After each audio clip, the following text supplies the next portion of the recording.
Welcome to this video, Time Memorial Round 8, the penultimate round.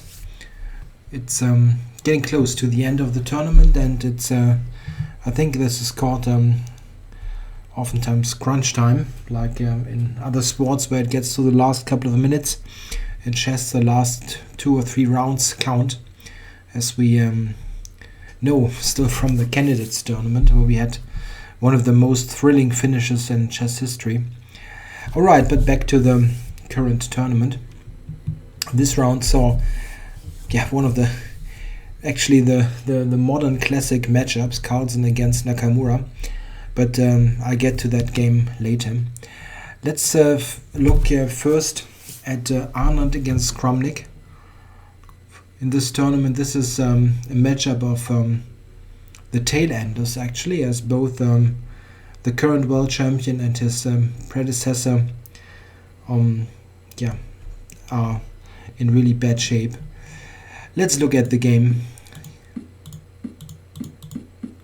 Got a Nimzo, surprisingly, but Anand plays all kinds of openings. He's playing e4 mostly, but once in a while he plays d4 and allows the Nimzo. We get queen c2, the classical line.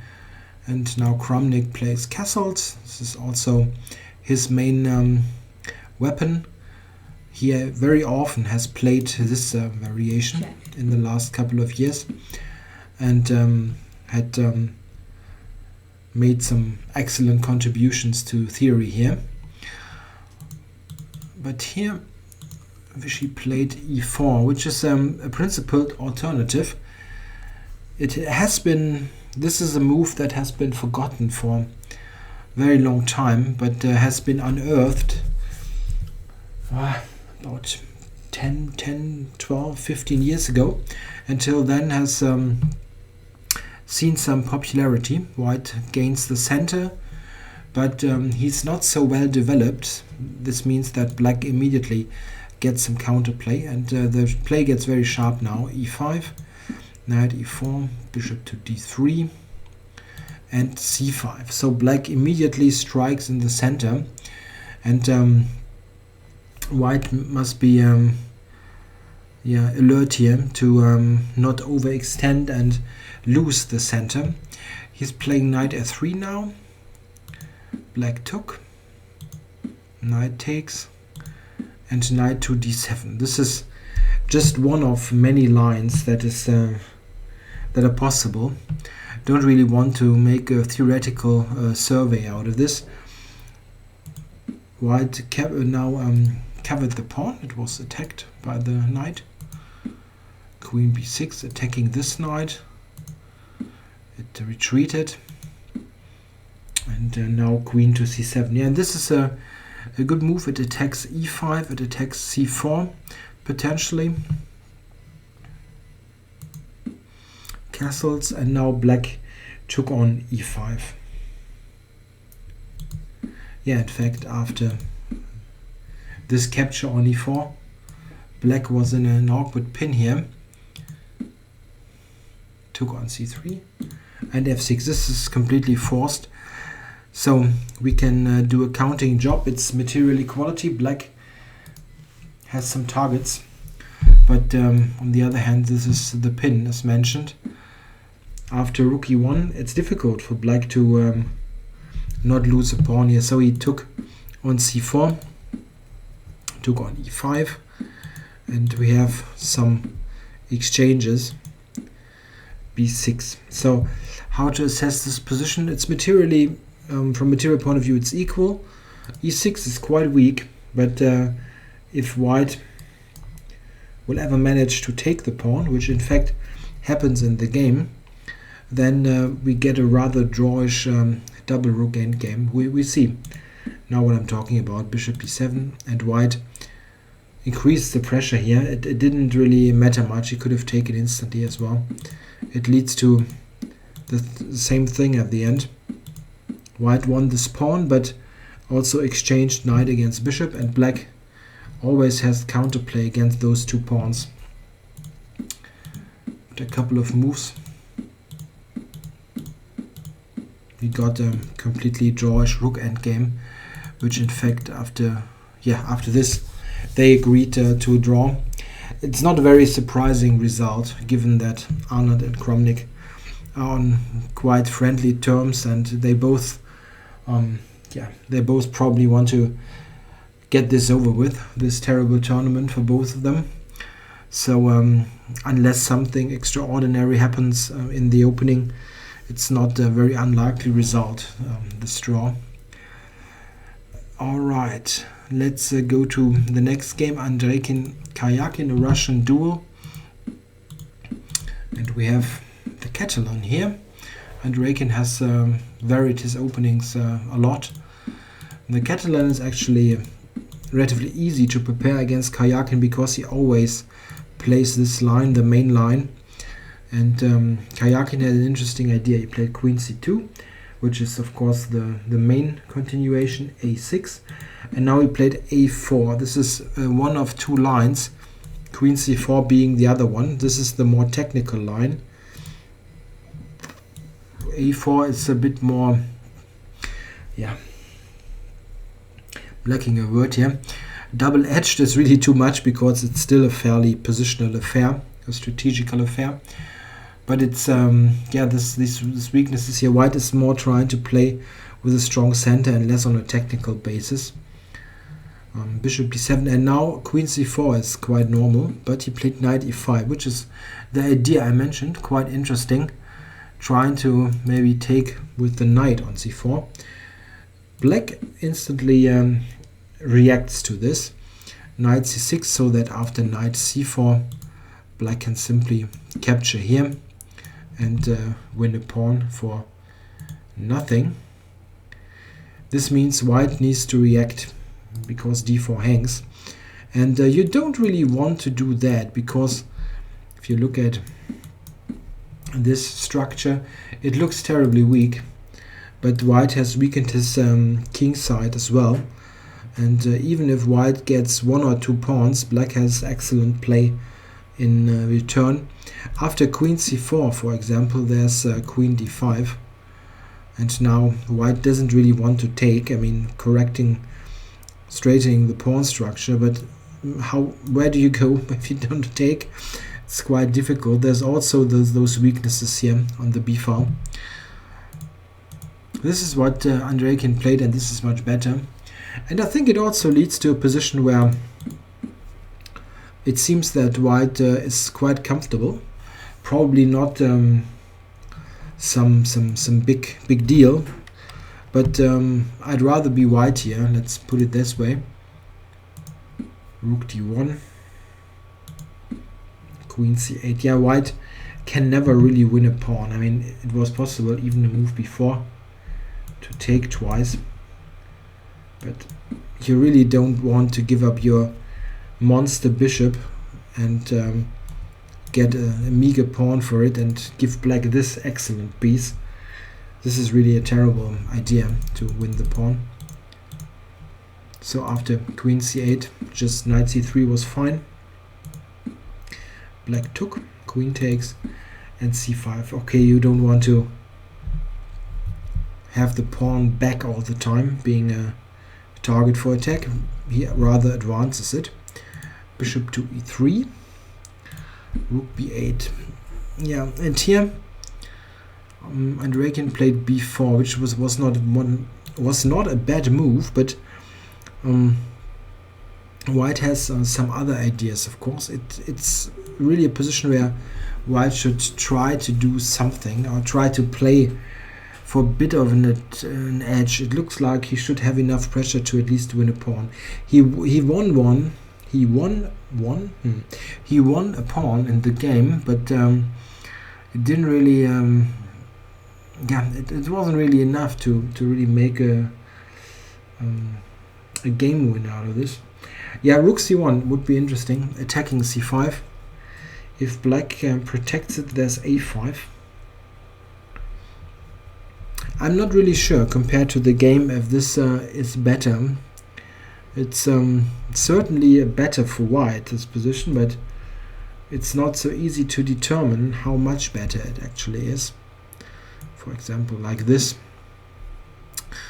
probably, or with the rook, don't know. So this kind of setup. White is better because this is just a weakness, and this is also a bit weak, but your pawns are also not ideal. They control many useful squares, but they're not so so effective in getting a passed pawn at the end. Yeah, it's not so easy to determine the best way to play. What he played actually wasn't bad as well, b4. It's quite an aggressive move, and Karjakin played bishop c6, immediately jettisoning pawn. Black could have taken. This is actually interesting to look at. After takes, there's probably the move a5, and this is probably why Karjakin didn't play that. Black is hard pressed to move here. Cannot move the bishop. You can move rook b8, a8, which is completely useless. Cannot move the b pawn. It's quite a tricky position. If you look at this, like rook d8, there's, for instance, bishop to b6, and after an exchange, it's not so easy to give black some advice. What exactly should you play as black? I can try to get the king closer, but even that doesn't really solve your problems. Black has some trouble. I mean, it's probably not the end of the world, but you're defending. He decided to play bishop to c6 and give away a pawn this in this fashion. After bishop c5, we had the trade. b6, I think he had calculated all this. You're now in a pin, so white must play bishop to d4. Check. Queen to b7, check.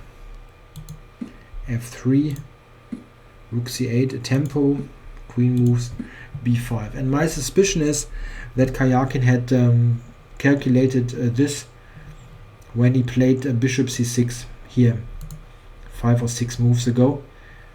It's really not a difficult line. It's pretty much forced. Check. All this is rather forced, and here it is quite evident that black with rook c4 will get good play against the b pawn. The bishop here is just a rather passive piece now, and black may be active enough to tie white down to the defense of this b4 pawn, and further activity, rook c4, rook c8, rook c2, and so on. So black has some compensation for the pawn. Not 100% sold that it is enough, but it looks like it's probably enough. Takes, and queen d3 played.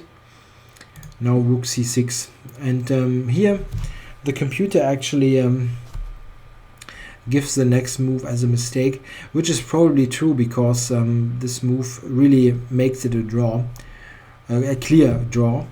But I'm not sure that the alternative is so much better. I mean, it is better because it's more complicated, but probably it ends in a draw as well.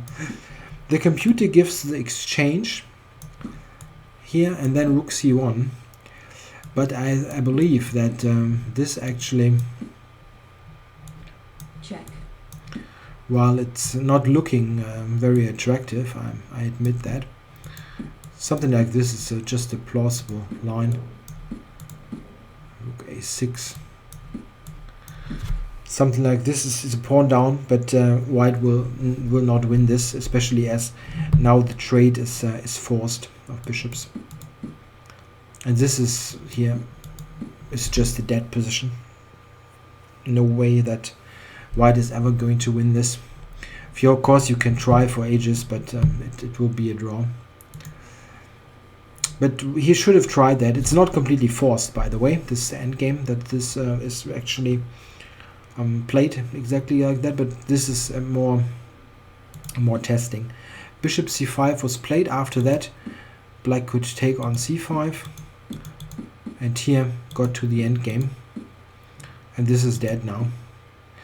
It's the last little trick. Now black cannot take here with check, because after rook f1 there are 2 rooks hanging, and there's always this back rank mate, so black loses the rook now. Of course, he just played rook f8, and I'm not quite sure where exactly they agreed the draw. Here a draw was agreed, and probably white should indeed take on, instead of bishop c5, take here and try to play this endgame, or maybe before. I mean, white had a little something, but it probably never had any serious proportions, so that black really needs to worry to lose. Alright, Gelfand Mamedyarov, next game. Gelfand leading the tournament, his best tournament ever probably, besides the candidates. The candidates, but this is certainly his best tournament ever in the round robin format. Alright, let's get going. Gelfand playing white against Mamedyarov, and we get the Rogozin defense of the Queen's Gambit. This is quite an interesting opening that I can recommend, really. I always I have played it once in a while as black, and always thought, alright, you should invest some time, learn this, and it's probably a good defense. I never really got around to it, but if you have some time on your hands, this is a very good opening to pair with the Nimzo, actually. You start like this. After queen c3 you play the Nimzo, and after knight f3 you can play the Rogozin, and it's a bit similar because you have got bishop b4 coming. There are some transpositions. This is quite nice because it combines a bit of the solid fashion of the Queen's Gambit with some activity. It's not as, let's say, stodgy as some mainline Queen's Gambit declines. Okay, Gelfand playing queen b3, which is a relatively recent move. It has been played even back in the 30s and 40s, but it came back into fashion a bit after Kramnik played it. In fact, here I think Mamedyarov shows quite a good way to play. He plays c5 after the capture, knight c6, so he really goes in full developing mode. Gelfand playing bishop to g5, and now takes, and queen a5. This looks like a good approach to me. Black tries to increase the pressure along this diagonal, and he threatens to move the knight to even put more pressure on this piece. Rook c1 played, quite logical. Bishop c5, and after a3 white was threatening b4, so black played bishop d7 because b4 isn't such a great idea. We can look at it wasn't played, he played this one, but after b4 black actually can take here. The point is rook c8, and there's simply too much going on here on c3. Even if white retreats this is too much. It's really quite amazing how quickly white can go under here. But b4 wasn't played, of course. Gelfand played e3, rook c8, and now we see that black still has got counterplay ideas. So white went for queen b5, which is of course not the kind of move where you have great ambitions, but probably there wasn't anything else. Just this one played, and now a couple of moves later we had some more exchanges. f6. This is important. Black of course does not want to castle anymore. If possible, he likes to keep the king in the center on e7, for example, and then rook d8. And this is why he plays f6, to make room here for the king. Rook d8. And this position is very, very drawish. And in fact, after bishop e8, bishop d3, h5, small little trick trying to trap the bishop, but white is careful. It's just a very equal position. White looks a bit more active with those bishops maybe, but there's nothing substantial. Also here, white couldn't really get anything by taking. Look at this. Here, black can simply give away the pawn. It's not a big deal. Can just play normal moves. Let's say e5. This is just strong. It kills this bishop. It kills the knight. It can never go anywhere. And after some move, I'm not sure what white should play. And for argument's sake, let's say this one. It's probably not especially great even. Then black can even play g5. And this is excellent now. It's a pawn, but those pieces are dead, really. They don't do anything. If you move the knight, let's say here, there's this move coming. Yeah, and this, for example, is already winning for black.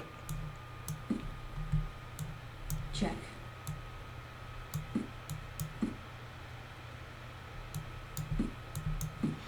Yeah, and this shows that these pieces are very unlucky. Bishop d3 will win a pawn. A piece, sorry. Not just the pawn, it's the knight. Yeah, just a sample line. White shouldn't take on c6. Played just knight e1, e5, knight d3 to c5 is the idea. Yeah, if white goes knight c5 now, black can just take and probably play this. This is simple. Exchanging this. And, a couple of more moves later here. We had some sort of perpetual with the, or repetition with the bishops, and the draw was agreed. Yeah, I think Gelfand certainly wouldn't have minded to win the game, but sometimes it just doesn't materialize and you simply should go for the draw. Here white really has nothing, especially this bishop is bad on g3. You can just slowly, or maybe via f4, improve it, but you certainly don't have any hopes for an advantage. So a not so interesting draw, but it happens. What can you do?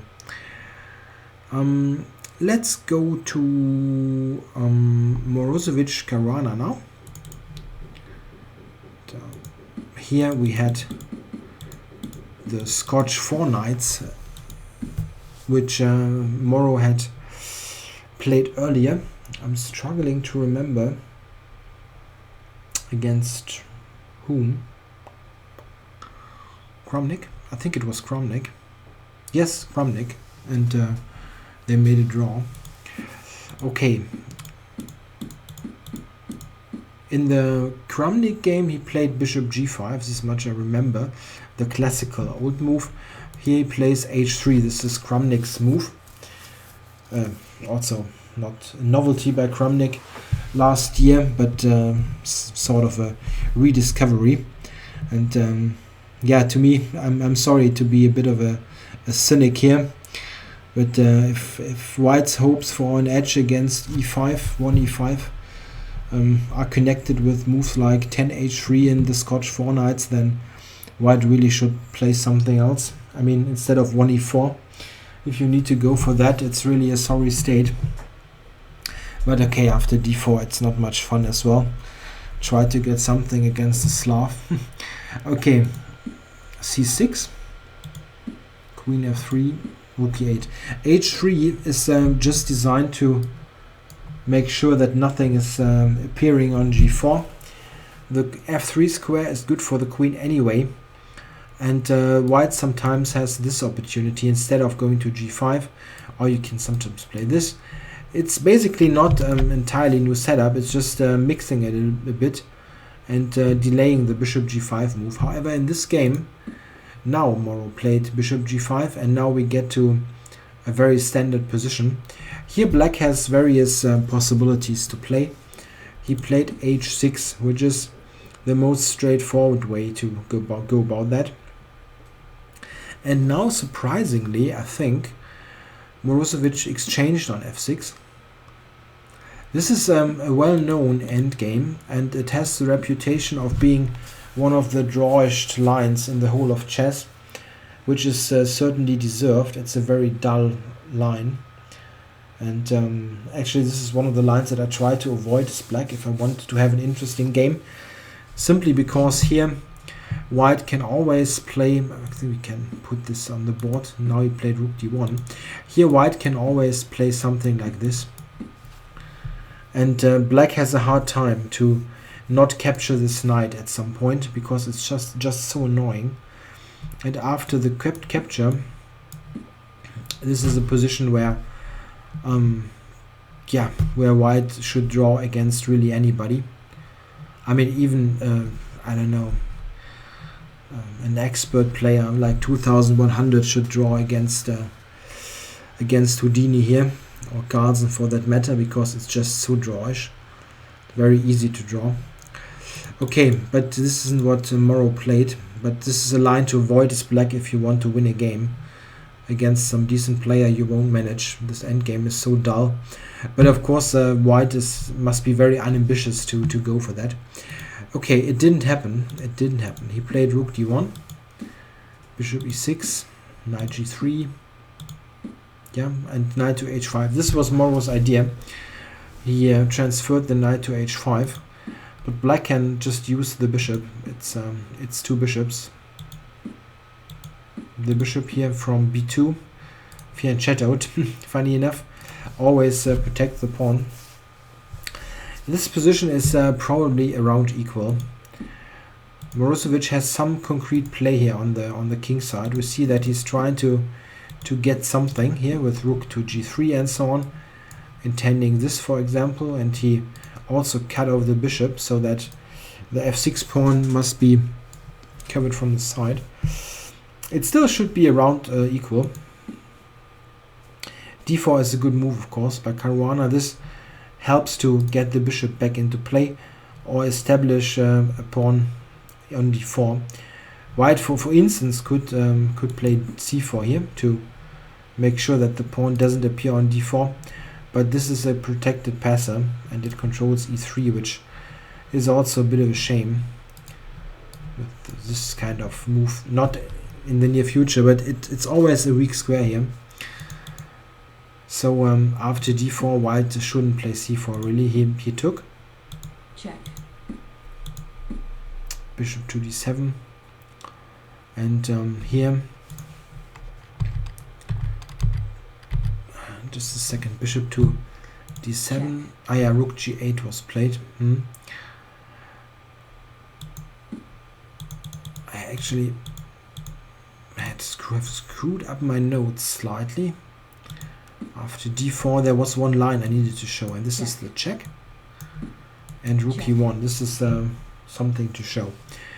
What should black play now? Play bishop to e6. There's check. This coming, and you really don't want to lose a piece. But here black can play rook to e6. Check. At first it looks like a blunder, but in fact if you look at this,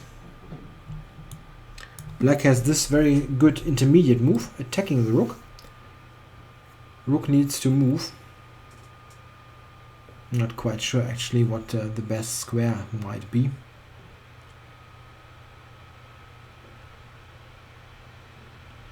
Here maybe. And after the capture, only black really can play for a win here with this central pawns. It's probably still a draw. So, but this is nothing for white. This is also why he took here. Check. And after bishop d7 Check. gave the check. Check.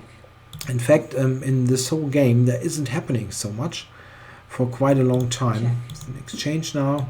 Check. Rook to g7. And now Morozovich is trying to win a pawn here. But look at those pieces. They're completely misplaced on the h-file. Especially this is a self pin. So I've got it all right. Those here, this is just a nasty pin on the bishop. So I'm not really sold on this idea. It looks like, here it already looks like, for me at least, that white is trying to lose the game. Sorry, bad expression. Not like he's trying to do it on purpose, but he tries to make something happen, and it's more likely to backfire than to do him anything good. And a couple of moves later, black had activated his bishops nicely. Check. Look at this Check. here. And now Caruana played c4, which is a good move, really. Little time on the clock. Morrow is down to about 1 minute. And what does white play now? In fact, what white should do is simply to capture. And after rook to b8, it looks quite scary at first, because this is really a very dangerous looking check. But after knight f6, Check. the check, black doesn't have anything better than probably a perpetual. You can try, but it's also risky for black. You're 3 pawns down. So if you can give a perpetual, this is not too bad, and this is just always checking, is a draw. But after c4, Morrow down to 1 minute, now played the move g5, trying to make some use of this rook. But this now just got answered by c3, and this is a very far advanced pawn, and it's supported by 2 bishops. Quite often this spells trouble, and in fact, if you look at this a little bit deeper, you will see that this pawn is promoting. There is absolutely no way to stop it. After knight g3, attacking this with check, Caruana simply could play c2. After the capture, he played king to d5, and I'm a bit irritated because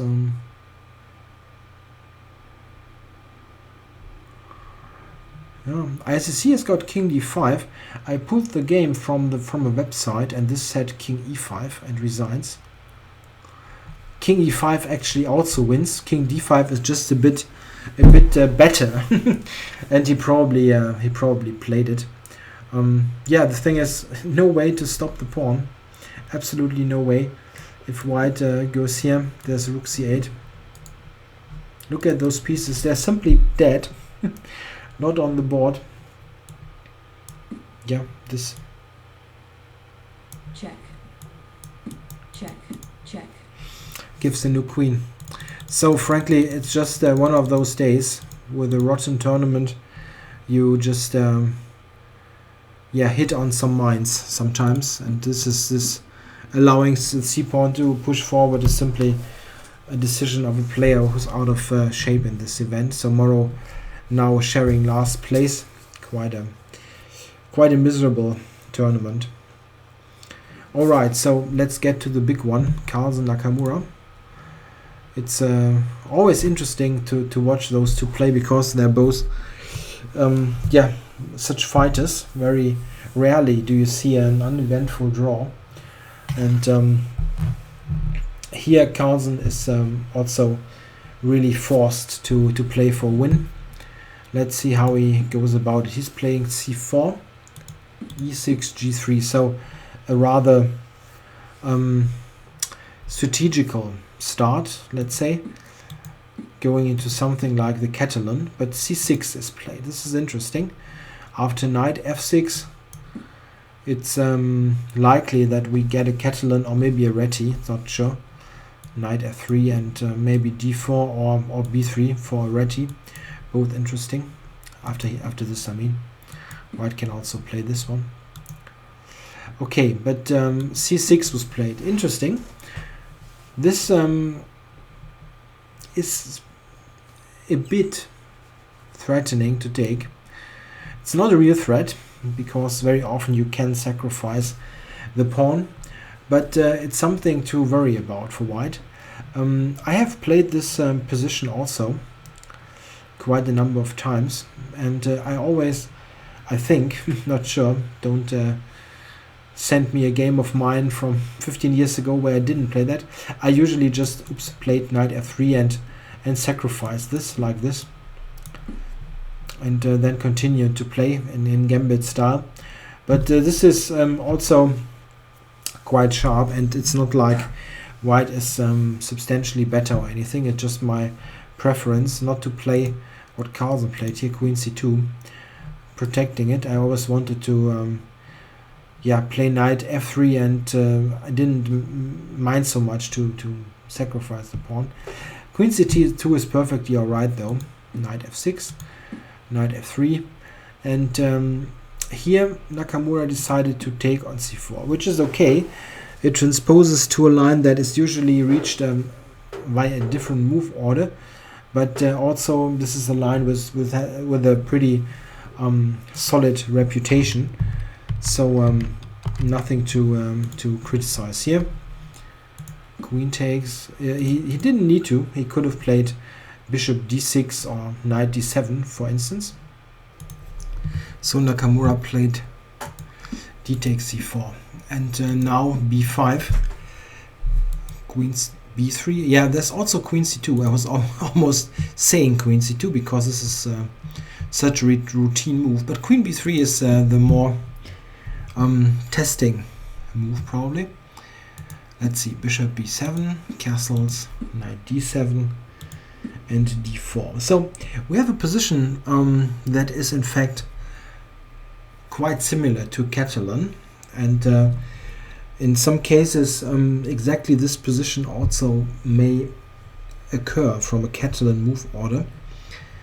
Queen b3 is the more interesting move compared to queen c2, because now the move that black would like to play, c5, to open up the bishop, is hanging this pawn now.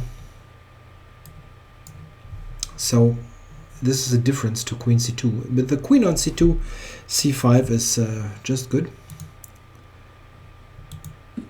This is why a6 is played here by Naka, preparing this. And Carlsen plays knight to e5. Very direct play, preventing c5 just by opening up the diagonal. Played queen b6 now. Bishop e3. Everything is directed against the c5 push, but at the end black manages to do that. But now white has an interesting way forward. He took and played d5. Yeah, in fact we already have reached a critical position in this game rather early here on move 13. This is actually a position that has been played before, amongst others in a game by one of the best German players, Georg Meyer, against Ruslan Ponomarev in Dortmund 2011. And in this game Ponomarev took on d5 with the pawn. It's really not much of a difference. They had this position, rook to d8, and then a4. And this, I believe, is a position where black is only marginally worse. It's just a bit worse, not a dramatic problem, but he's a bit worse. This is a weak point. Later this can be a problem, and those pawns are slightly weak. They can be attacked. Knight c3, e4, for example, put some pressure here. And in general, black has slight coordination issues, but it's not a big deal.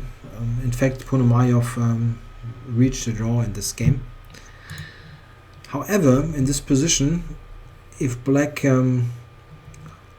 if black doesn't want to have this position, what else should he play? Nakamura in fact played a move that is really quite surprising. He played e5, and this is to be honest really bad. I mean, it's really also very hard to understand why he played this. I mean, okay, in the other move you have zero winning chances, certainly. Not sure if you want, did he somehow I have a hard time to explain this move because it's really terrible. you need to you search for some explanation for this, but I show you why it is terrible.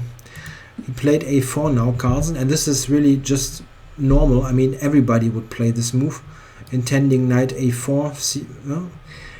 If this pawn needs to move, the b pawn, then black is simply lost positionally, and he played b4 after a long think, of course, because it's like capitulation, but you don't have a move.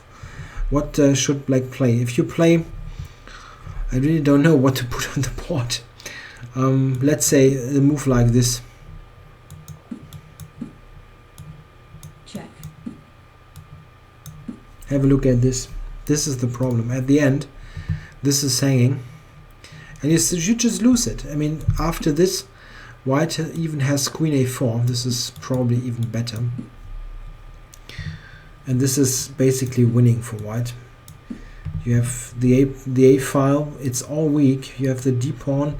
Okay, it's mate on g2. Need to be cautious, but this is just lost. I mean, and you don't need to be Carlsen to win it. I mean, very bad. I really don't understand what he was thinking when he played e5. I mean, Nakamura is a world-class player. I didn't watch the press conference. I'm not sure if he did explain afterwards what his rationale was when he played e5. After a4, the game is basically over. He needed to play b4, and this is winning in a strategical sense for white. It's just so terrible. The problem is the combination of pressure against e5, d6, c5, and the d pawn is too much. White has various ideas. I can show you. Let's say castle, rook c1. Let's look at this. This is probably easier to show. What is white's threat here? Besides strengthening the position, but let's say he plays a nothing move. Then this is coming.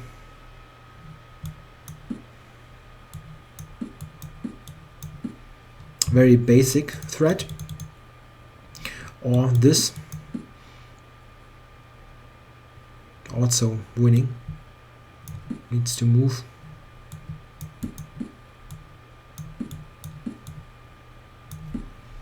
And white wins. It's just too much pressure. He took on f4. Carlsen recaptured. Takes. And now pawn takes. The computer actually likes a rook f4, which is not bad, but this is just much stronger. Look at this.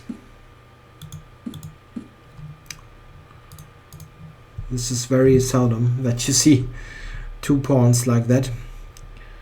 Just overwhelming for white. Bishop a6, trying to get something with the pin, and Carlsen just removes the rook from this pin.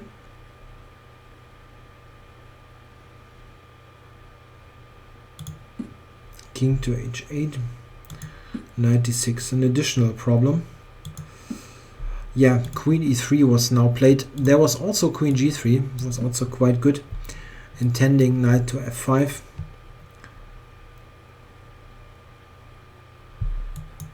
Like this.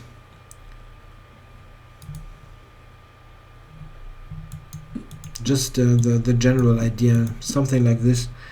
It's very difficult for black to hold. There's this idea in addition, e6, f5, all kinds of attacks. Yeah, in the game queen e3 was played. This is also fine. I mean, it's more than one way for white to continue. Yeah, g5 is a bit of a desperado move, but understandable. You need to unbalance somehow. And in fact, Nakamura had something a couple of moves later. Here actually Carlsen could have improved. He played king h1, but he could have played knight to f5, which was in fact even stronger. This is strong because black cannot take. Queen g7 mate. And let's say something like this.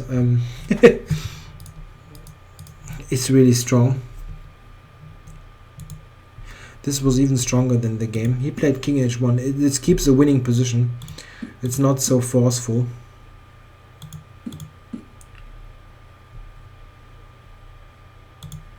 And bishop d3, maybe trying to protect here on f7. Yeah, in this position here, Carlsen made a mistake. played rook e3, which looks completely normal, but is in fact a blunder. He should play bishop h3, it seems, intending to just take it and then play queen f6, which is strong. But the problem is not so much the positive sides of this one, but rook e3. It's really a tactical problem. Here Nakamura had a good chance to continue the game. If you like, you can look for yourself. What should black play now? Okay, I'm putting it on the board now. He should play rook takes e5. This is actually quite okay for black. The issue is that, oh god, this is hanging, so white needs to recapture. And then queen d6. And this is in fact still a position that white needs to win. Black has some chances here. What do you play now? Probably this one. But after capturing, yeah, note that the queen is hanging, so oops, the queen here is hanging, so black needs to take. Let's do this again. Rook f5, and black needs to take. And now black's got ideas, like c4, for example, like here, and it gets tricky. It's also somewhat better for white, all this, but it's much tougher than the game. In the game he played bishop g6 back, and after rook f1, only then took here. But then after rook takes, queen d6, Carlsen had the funny move rook e8, getting rid of one rook. Queen is hanging, so we had this one coming. Yeah, now a funny move by Nakamura. This one. Simply because white needs to take the queen anyway. So takes and king takes. So the king has won a bit of time to try to help defend. And now of course d6 preventing king e7. Yeah, white is substantially better here, but it's still a bit of a work. Carlsen could have made life much easier for himself before by playing knight f5. Yeah, this in fact after here Nakamura played f5. It seems that bishop takes b3 was a bit tougher, but it also seems to be better for white, just like this here.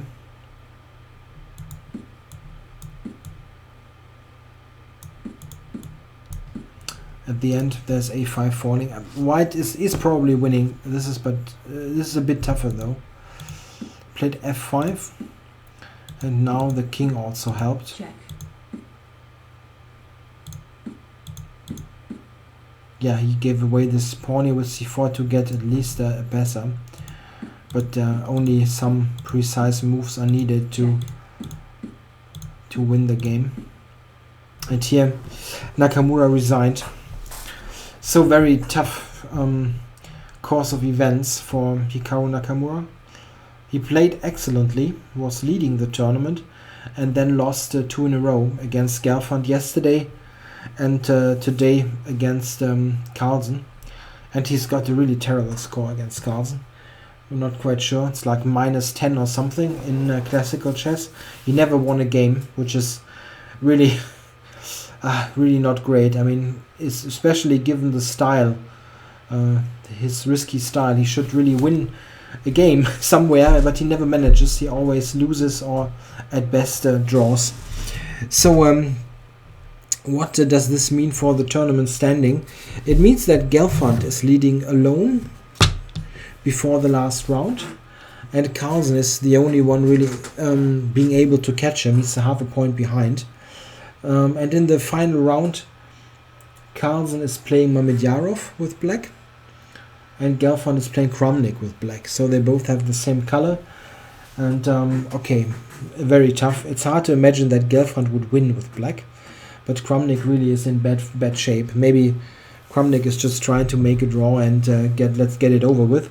But he hasn't won a game, and yeah, Maybe he's trying his best to get at least get a win in. Don't know. Black against Mamedyarov for Carlsen also isn't exactly easy. Mamedyarov can play rather solidly if he wants. So yeah, interesting. Let's see what happens. Maybe Magnus can do it again and catch the leader last round, but it will be difficult. Thanks for watching. I'll be back tomorrow with final round coverage.